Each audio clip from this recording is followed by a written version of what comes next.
Wilder Show podcast. I'm Scott. That's Lauren. Hello. Hey, how are you doing today? I'm well. How are you? I am fantastic. Nice. WilderShow.com is where you find us. Podcast at WilderShow.com is how you contact us. The Wilder Show podcast drops Tuesdays and Fridays at 6 a.m. Central Time. Spotify, Apple Podcasts, wherever you get your podcasts. And so, like, subscribe, share, and all those things. All the things. Do all the things. Oh, and real quick, we had a couple of people. I saw some notes between people about, hey, I like this thing. They were sharing it with others. What thing? The podcast. They were our thing? Yeah, our little nice. thing right here that we do. And they were sharing with other people and said, oh, what is it about? Oh, it's about this. And they even said, and Scattershoot, that's where they talk about. So it's like random things. Yeah, random things. Very nice. Yeah, it was exactly that kind of what we would want. Mm-hmm. So thanks for telling a friend. It was last week was double the audience in a week. I don't think we doubled it really yet. No, not yet. No, not yet. But sometimes there's a little lead time to that kind of thing. So you still have time to tell a friend. And we hope you do as we grow our little part of the pod world, right? It makes it sound so cozy. Yeah, it is a little our little portion of the pod world. The Super Bowl. Well, there you go. The Super Bowl, everybody. It was an interesting thing, wasn't it? Wow, who would have imagined? Very few people, including Kelsey or Taylor Swift or Travis Kelce, or Mahomes, right, or anybody else. I mean, probably nobody on the Chiefs, or on the Eagles. I mean, it was an old fashioned thumping. It was a trouncing. It was just really something. I mean, it was 24-0 by the Eagles going into halftime. At which time the Chiefs had, I think, 13 yards. I know, it was terrible. Not 13 points. They had 13 yards. I mean, it was really quite the surprise. Mm-hmm. And the other thing is, as Lauren was telling me earlier, the Eagles didn't blitz one time. Didn't blitz one time. I mean, they sacked Mahomes 5 times. That was so sad. 5 times and never blitzed, Lauren said, one time. Not even one time. Not even one time, That's exactly what I said.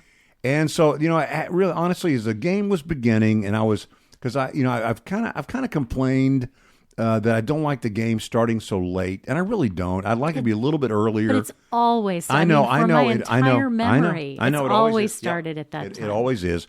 But I got to tell you something. I started watching at noon, and I found every bit of it compelling. Really? I thought it was great. Now, part of that is because it was Fox. And honestly, truly, Fox does a better job on these things than CBS or NBC. They just do. They have a better crew. Ask anybody. You got the lineup. You got Sims and Boomer, or do you want the lineup at Fox? Real sports fans will tell you the Fox lineup is a better lineup, and because of that, I think they have just a better setup. I mean, they have better production people. They have better stories. I mean, it was all just. I thought it was just tremendous, and I thought it was just really, really good. So the game, as the game was beginning, I even said out loud, I have who I'm pulling for, but I can take some comfort in the fact that no matter which quarterback wins, it will be a quarterback that was a Texas high school quarterback and a quarterback that played in the Big 12 for college. So, either way, it would have been okay. That was not on my bingo card. No. The way that ended up. No.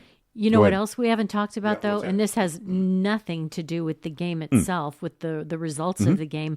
We haven't talked at all about who introduced the teams, so to speak, or kind of the whole theatrical thing at the beginning that sets up the match between the two teams. It was your guy. You like him a lot. I do. Well, first of all, Tom Cruise did the full setup. Yeah. And then they went for the lineups, and you got John Hamm doing the lineup for the Eagles.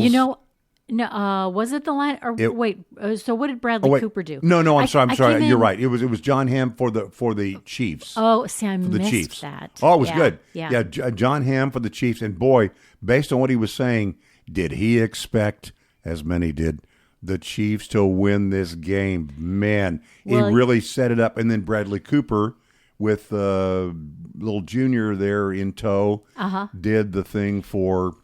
Was that the son Eagles. of the coach? I don't know who that was. I had no idea who it was. Because then I saw the coach with his two young sons after the game, and I thought that looks like it might have been the boy who was with Bradley Cooper at the beginning. Okay. But you can't really blame them for going in there. I mean, you got to go into that with high hubris, expectations, Oh, sure, and absolutely. nobody goes into it no thinking way. we're going to get crushed here. But let us enjoy these a few brief moments of excitement before we get our clocks cleaned.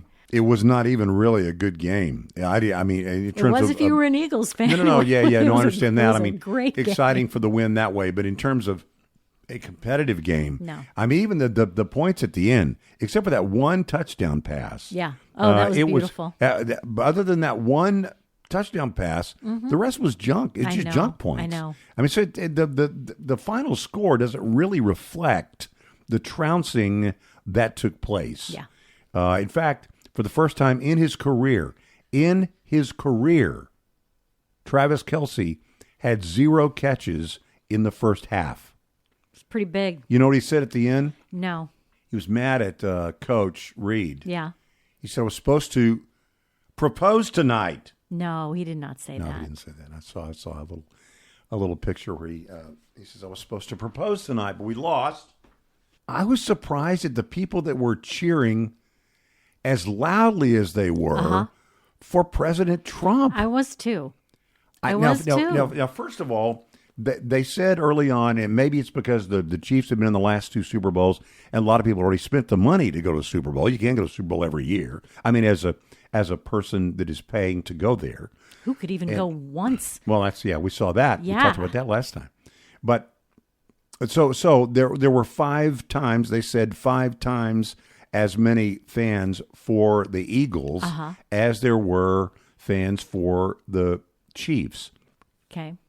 Which explains a little bit, I think, the booing for Taylor Swift. That explains that. In other words, I don't think that reflects reality. It's the team hates Kelsey, so they hate her. And when they showed her face on the thing, boom, they're booing like crazy. Okay, so I got that, but I don't get all the cheering. Now I know Trump won Pennsylvania and Philly is in Pennsylvania. Yeah, but it's I was like, really? Yeah. I mean, so we have a game where very loud cheers for Trump and very loud boos for Taylor Swift. I was just surprised. That's not what you'd normally see in real life. No. It seems like. No, I don't think so. Well, what about the ads? Well, I missed a lot of them. Unfortunately, I was cooking. I was in and out of the room. I was being very domestic. Wow. Yeah. What I saw, I saw a lot though that I loved, but like I said, I'd seen a lot of them ahead of time already. Or afterwards. Yeah. Now I hadn't seen the Harrison Ford for Jeep. I think that was, and part of that was sort of Americana and loving America and all this. And I'm a sucker for that kind of stuff. So that was kind of cool. I liked how it ended. It was really, really cute. You know, and I love this Jeep. Even though my last name is, and then he just mouthed the word Ford. Right. I thought that was nice. I loved Matthew McConaughey's stuff, although it's a little confusing. He's the spokesperson for more than one company, and they both were advertising, maybe even back to back, in the Super Bowl. The way you could tell them apart were the Salesforce ads all had also Woody Harrelson. So, true. That's true. He wasn't in the Uber Eats spots. That's true. That was a whole lot of other famous people. Kevin Bacon was in the Uber Eats. He was. Wasn't he? Yeah, he was. Yeah. Those were cute, too. I like those. And I can't think of any other ads. I mean, I didn't think it was... The Dunkin' Donuts.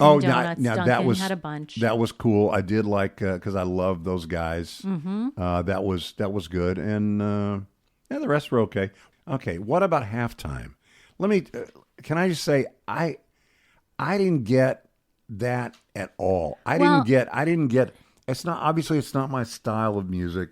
Yeah. But I just thought it went by very quickly. I kind of kept waiting for it to be something, and all of a sudden it was over. Now I wasn't disappointed that it was over, but I was surprised. I was like, really? You looked that That's up. it? I don't think it was any shorter than any The other. actual performance was not shorter? I don't think so. I haven't looked for stats on that, but I'm a big Bruce Springsteen fan, Mm-hmm. and I have read in his memoir about them playing halftime at the Super Bowl in 2009, I think 2008 or 2009, Yeah. and what he talks about how fast it goes by. Had to go by. It was And they've cram it all got to in. set it all up really Yeah. quick. And then the set, they had a very strict, time when it had to be over. And if it wasn't over, they were going to be Cut 'em off. fined. Yeah, oh, really? Yeah, because then they've got to take all that stuff, pack it all up and get ready to play the rest of Football. the game. So I know that you usually get like maybe 3 songs, maybe Yeah, 4 songs. I thought I could see how the whole time maybe was the same, but it just seemed like the actual, I put this in quotes, the singing time seemed to be a little bit shorter. But again, I just don't get it. I don't even know if he sang the song that everybody was thinking he might did. sing. He did? He did. Is their little battle over now? Did he declare a truce, or did he declare he's the winner, or do we know? I think what they said is if you do it in front of America on the You Super win? Bowl, you're the winner, Okay, I guess. well, that's Yeah. good. Okay, there you go. So there is a little Super Bowl talk, game, ads, and halftime. Okay, so last week we talked a lot about food at the Super Bowl, and now we just talked about the the Uber Eats spots and how they're all centered around food. And I'm thinking about maybe introducing a new segment, because I think I've done this a lot since we've started this little podcast venture. Lauren's Bad News Food Corner. It just I seems like like every day. I can tell by the title it's something I would like. I don't know. A new study suggests that processed red meats might increase your risk of developing dementia. I thought this was really interesting for a bunch of reasons. Okay, this was a study that was published in the journal Neurology, and it found a link between a regular diet of red processed meats, that's like hot dogs, sausage, salami, bologna, and bacon. I love bacon so much. And the risk of developing dementia. Dementia impacts almost 10% of older adults in the United States, and scientists haven't pinpointed exactly what causes it, and research is slowly identifying new factors like diet that can play a role in what causes some people to develop dementia. So the researchers didn't study really why there was a link between eating more processed red meat and a higher risk of developing dementia. They just found an association, okay? They say the findings are not surprising, though. The link may be indirect or direct, because processed red meats are linked to a higher risk of developing heart disease and diabetes, and those conditions are associated with a higher risk of developing dementia. Processed red meats also usually have high levels of fat and sodium, and those are linked with poor brain and body health. So that's then there's also that's a diet. Those kinds of foods would be included in a diet that's high in saturated fat, and those are linked to brain inflammation and poor cognitive performance. Okay, so they're still learning about whether there's an actual link between diet and dementia. Correlation as opposed to cause and effect. Yes, yeah. But this is what I thought was so interesting. Researchers analyzed data from 2 major studies of 133,771 people who did not have a dementia diagnosis at the beginning of the study. The participants answered questions on their eating habits every 2 to 4 years over the course of 43 years. Oh, my goodness. And they found, they focused on how much processed red meat the participants ate. They classified the consumption habits, low, medium, high. Standard serving of processed red meat is 3 ounces, if you're wondering about that. So not very much. And during the study, 11,173 people were diagnosed with dementia. And the researchers found that people who ate the most processed red meat had a 13% higher chance of developing dementia compared to those in the low group. So maybe cut down on the hot dogs and the bologna and the my beloved bacon. And you'll cut down on your risk of a whole lot of things, but also your risk of dementia. Oh, that's good. What's bad news? But it's good news, right? It is. It's good. It's good to know about it, even though it's not. It's better to know. Yeah, it's better to know. That's right. The more you, let me write this down. The more you know. The more you know. I had a brush with greatness. Actually, I had a brush with greatestness over the weekend. How so? And can I tell you my little story? Mm-hmm. I went to get my hair cut. Okay. And I was a little bit early. I had some shopping to do. I had to buy some clothes. Don't you usually cut your own hair? I do. I usually cut my own hair, and but this time I wanted to have somebody else cut my hair, and so I was going to get. Actually, what happened was I was going to buy some clothes. Okay. And the place that I bought the clothes had a barbershop-ish place. Okay. Yeah, a salon. Kind of fancier than that, but for boys, not really for. I guess for girls too, but it really is. It's more for boys. It's more of a barbershop-ish place. It was a men's place. It's not really a gal's place. No gal's clothing. And so I'm sitting there waiting because I'd gone and I'd purchased my grand purchase, and I was waiting I was early, and so I was waiting to get my hair cut. And this guy walks in, and I thought, I know that guy. I know that guy. I know who that guy is. Who was it? I'll tell you in a second. So I didn't say anything. I didn't want to say it. Kind of looked up, and he looked at me just briefly, kind of glancing across, and I gave a, how you doing, sort of look. And then he told Abby or whoever it was going to cut his hair, he said, I know I'm early. I'm just going to go buy 6 or 7 suits. No way. That's what he said. And he said, I'm kidding. Although he could have. I mean, it would have cost him probably $15,000 if he'd bought 6 or 7 suits. But anyway, so he goes away. And that was that. And later, and I'm still waiting to get my name called. And later he comes back. And he had walked in initially with his wife. Okay. And so, but the second time he came in, he was without his wife. I guess she went shopping, did something else. Yeah. And he comes in and he says hello to Abby or whoever it is, and he has a seat and begins to get his haircut. Okay. Shortly thereafter, I am summoned, and I go back and I get my haircut. And I said, not going to bother him, but pretty unbelievable. He said, I know, it really is. Okay, so whoever you were talking to knew that this was... Oh, yeah. Okay. Everybody in the place knew. Okay. There is nobody in that place that didn't know who this was.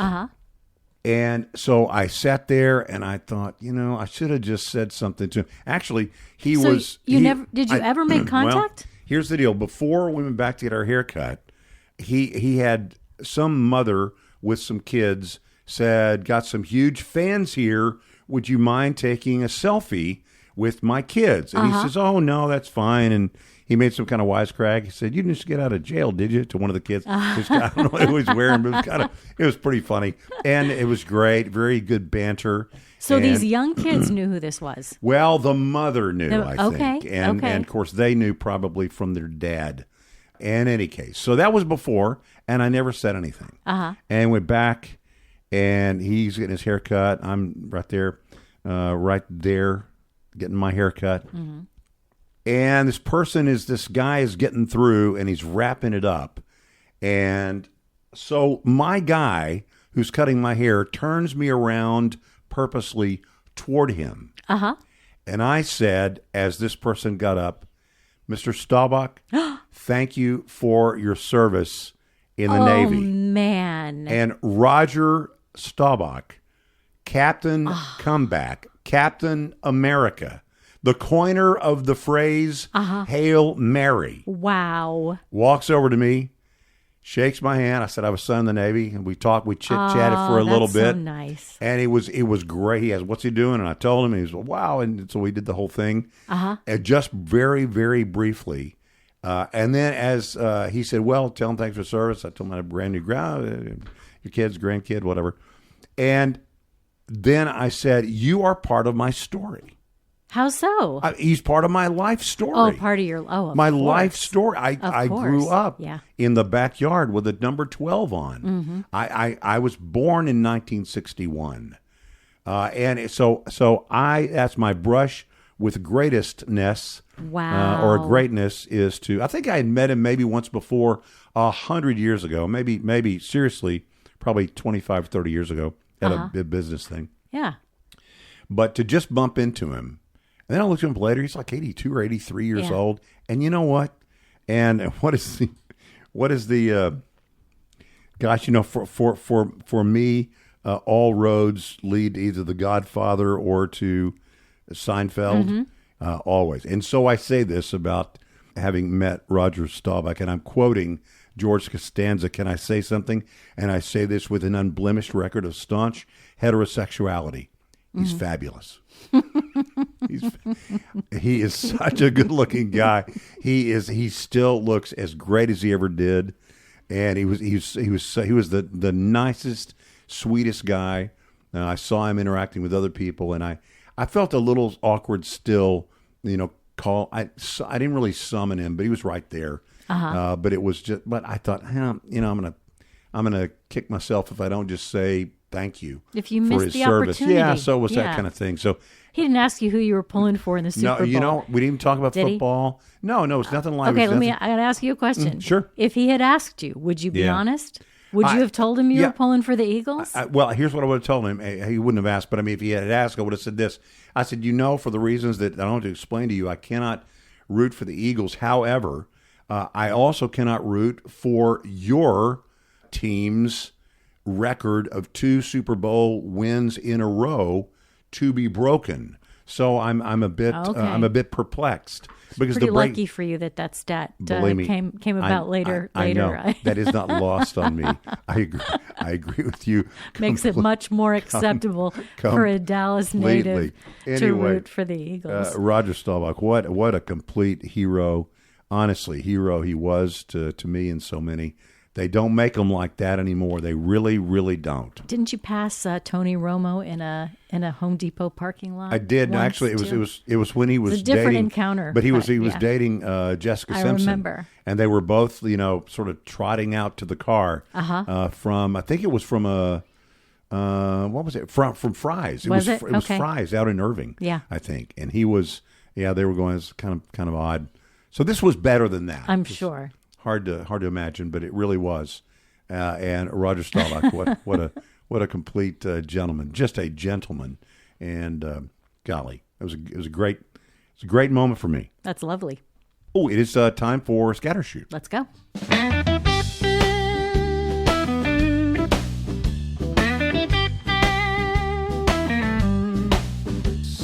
Scattershoot, Wilder Show, Scattershoot.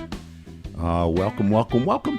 Can we do a little animal good news, bad news? Oh, I In love our, animal good news, bad news. In our Scattershoot segment here, I wish so much that I could do an Italian accent because this would be so much more fun if I could. An Italian doctor has been placed under investigation after giving his cat a CAT scan at a hospital in Iowa before performing a life-saving operation on her. Okay, wait, hold on a second. So you're saying that what he got in trouble for is because he used things to save humans to save his cat. Well, yeah. I mean, he also, performed surgery on her, but what he's in trouble for is the use of the CAT scan. I'll tell you why. Really? Okay. This is Dr. Gianluca Finelli. He took Athena, his cat, to the hospital in the northern Italian region. It was the Umberto Parini Hospital. Right. He's the manager of the radiology unit there. So, I mean, he's got a little bit of clout.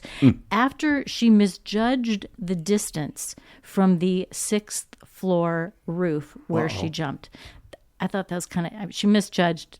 She must have. I mean, clearly she must have thought if she jumped, right, she must have misjudged. But I thought cats always land on their feet. Know. I mean, what's the big deal? They got 9 lives. They I land don't on their feet. I guess six floors was too much. But he said, she was between life and death. I knew I could only save her with a quick intervention. So Athena underwent a very brief CAT scan before Dr. Finelli performed pneumothoracic surgery on her in the unit's angiography suite. She did survive, but the local health authority was upset because they referred the case to prosecutors in Iausta, who said Finelli could face charges of wasting public money and depriving patients of essential services. In his defense, though, Finelli said that he used the hospital equipment after hours when all the x-rays scheduled for the day had been completed and no other patients were booked in for any urgent tests. This Athena is one of 5 stray cats that Finelli said he and his family have rescued from the street and saved from extreme conditions. Pneumothoracic surgery seems pretty extreme to me, but... Unbelievable. Good for Athena. She's well. She's well and happy. See all the cats talking to each other. This is the house you want to come to. You know what he just did? He just took Athena and gave her a CAT scan. No, it's not named after us, but he gave her a CAT scan. He saved her life. He saved her life. Yeah. That's the thing. It was a thoracic something, and pneumothoracic surgery. Now she's okay. In the angiography suite. We have had requests before about parenting things. Oh, yeah? Parenting things. I say, you know, this and pass on the whatever. And I'm not putting myself out there as the perfect guy and all this kind of stuff. As an expert? No, I'm not. Well, I'm an expert on my little situation, I guess. I mean, nobody's done more work in the stuff that I did than me. You know, but that makes sense. And we all have our own thing that we know more about. But go ahead. Don't they say you're an expert when you've achieved 10,000 hours? In that practice, easy. You've got easily 10,000 hours. You're still racking them up, right? I mean, they're adults, but you're still parenting. Yeah, you never get off that train. Yeah. I wanted to pass on something because, and I'll go back. We'll come back to this in a second. There was a thing, as we talked before, that I don't make really New Year's resolutions, but there was a thing a year ago that I had. Somebody had given me a book, or I mailed a book. It wasn't like a book that I would ever buy. It wasn't a book about anything. It was like the 4 laws of something. You know, those books that are kind of like a self-help thing? 7 things. Well, sort of. It was more kind of psycho-ish, like, I don't know, introspective sort of, thinking. You know what I'm saying? You mean like psychobabble-ish? Yeah, it was psychobabble-ish. Yeah, okay. It was really like that. And like the mind over matter and all that kind of stuff. Well, I opened it one day and just, I wasn't going to read it. But I just opened it, not really like this, but sort of like we hear people say, they just kind of close their eyes and put their finger down on a certain page. Mm-hmm. And I didn't really do it that way, but I did open it to this one phrase. And it was an indicting phrase, and you'll appreciate this perhaps more than almost anyone. Okay. The phrase was, words cast spells. Oh, yeah. Now, we know they're not really spells. There's no magic and blah, blah, blah, and all kind of stuff. But what it meant was, boy, you can really do a number on people with your words. That's right. That can be a good thing, but it can also be a very, very bad thing. Right.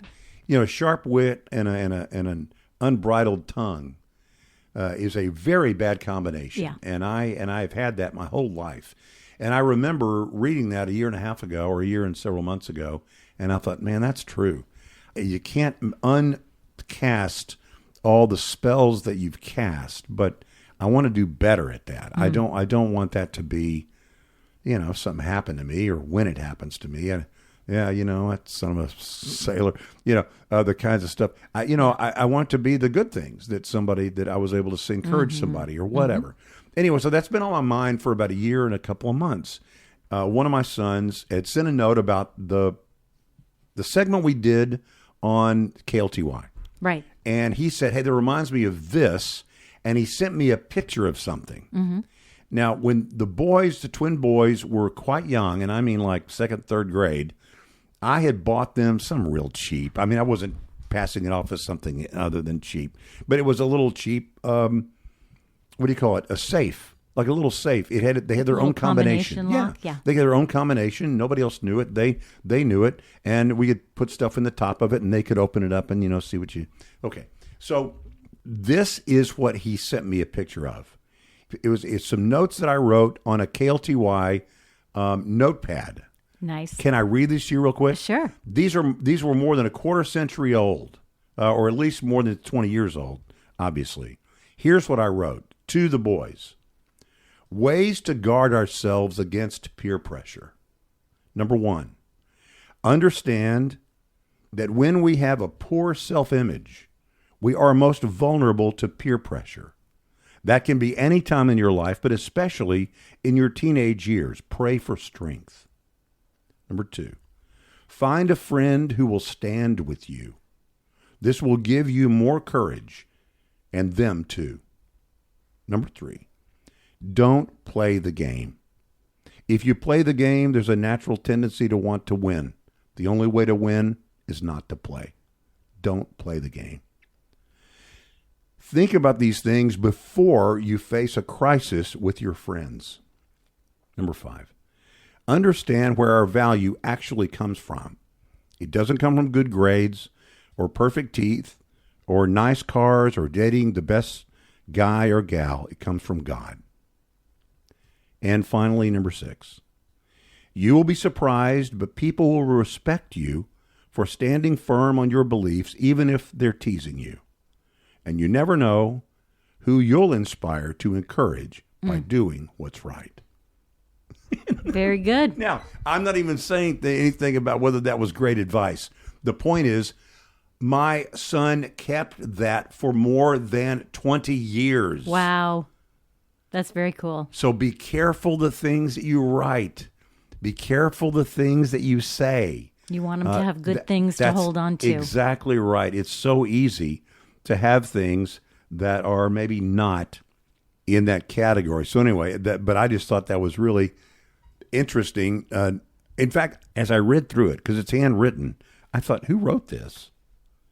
I thought, well, that's the way I would write an E. That's my W. It was your handwriting? It is. Yeah, it's my handwriting. You don't. Yeah, but it was hard for you to even recognize. Well, it was cursive, and I mainly print now. But it was cursive, and I thought, well, that's the way I would do the S and the.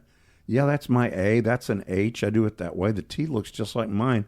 I said, I think I wrote this, and I sent him a note back, and I said, where'd you get that? He said, you wrote that to us when you gave us those banks, those safes. I said, wow, that's amazing. I said, well, thanks for holding on to it. Anyway, so just be careful. That's the real thing. It's not this is so great and wasn't it great, but be careful the things that you say. Be careful the things that you write. Be careful the things that you leave, because they may outlive you. Wow. They could certainly outlast you, and the legacy you want to be something good.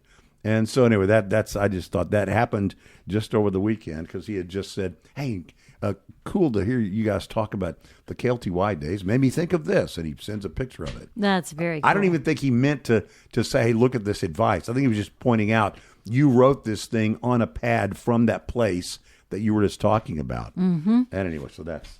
I love it. I love it. Feel like we're going a little bit from the sublime to the ridiculous here. You're not going to believe this. A little bit of trivia here for you. Did you know that the average person is 4 times more likely to die from taking a selfie than they are to be killed in a shark attack? Oh, wait a minute. Hold on a second. Think about that for a minute. Wait a minute. Yeah, it's true. That's crazy. Between 2008 How can that be? and 2021, there were 379 selfie-related deaths worldwide. You hear people say, and I've said things like this myself, how terrible it would be to drown, or terrible ways that you could think of to die, just really tragic things. I think dying in a selfie related incident has to be right up there in the top couple of really terrible ways to die. So 379 selfie related deaths worldwide during that period between 2008 and 2021. During that same time period, there were 90 deaths associated with unprovoked shark attacks. Unbelievable. So I'm going to ask this question, and it's not going to be very hard to answer. How did selfie taking get to be so extreme?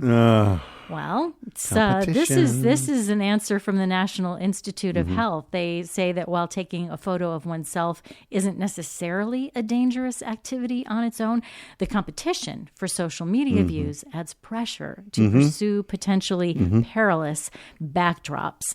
And when you hear a few of these things, these are things that happened at some of the 10 most dangerous spots around the world to take a selfie, there is actually a list of of those places. I can't imagine that anybody was taking these pictures of themselves and thinking, this would be really nice just to keep on my camera roll forever.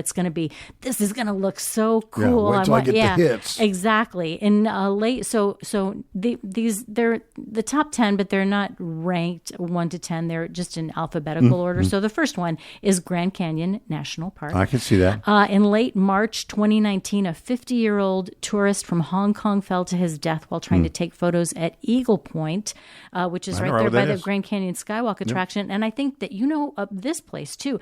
In July 2020, an Arizona woman fell to her death at Mather Point. Mather Point is the southern rim right there. It's right there, the southern rim of the Grand Canyon. We've been there many, many, many times. And I know exactly, I remember this, and I know exactly where she fell. We have been right there many, many times. It's not fun and games. I mean, it's dangerous. My goodness. Yeah, she was taking a picture with her family and fell to her death. Then the India Railways also. There have been at least 24 selfie-related train deaths across India from 2014 through 2024. The incidents usually involve people either getting hit by a train, electrocuted while on top of the train, or falling off a train, all while trying to take a photo. Nice. Just terrible, not worth it. Terrible and tragic. The running of the bulls. This is really terrible. It's a tradition in Spain, that dates, way back to the 13th century. It was originally Pamplona. Pamplona, right. Originally as a way for cattle herders to easily transport their animals. Now it's become a competition. People rush alongside the bulls, trying not to get trampled.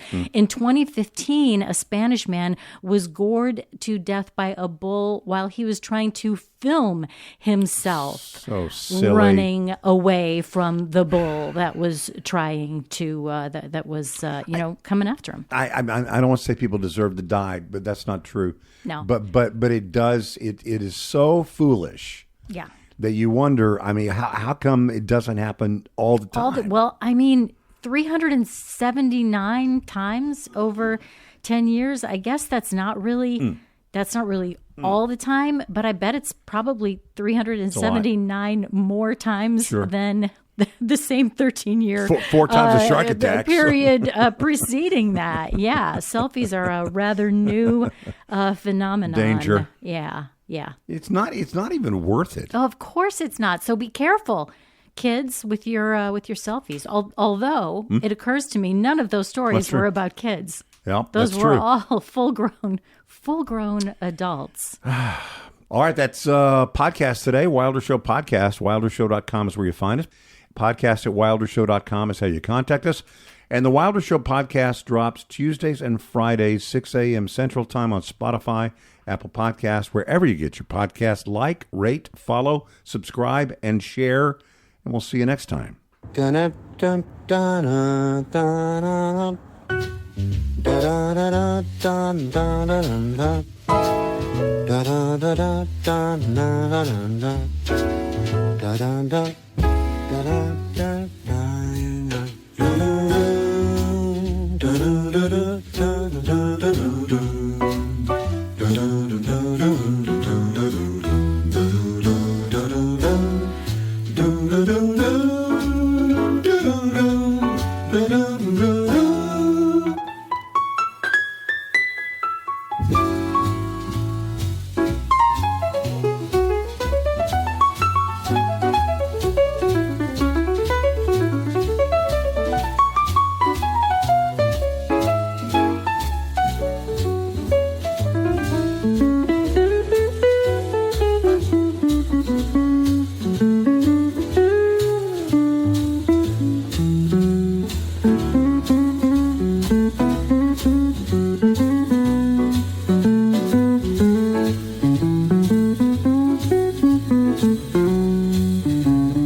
Bye.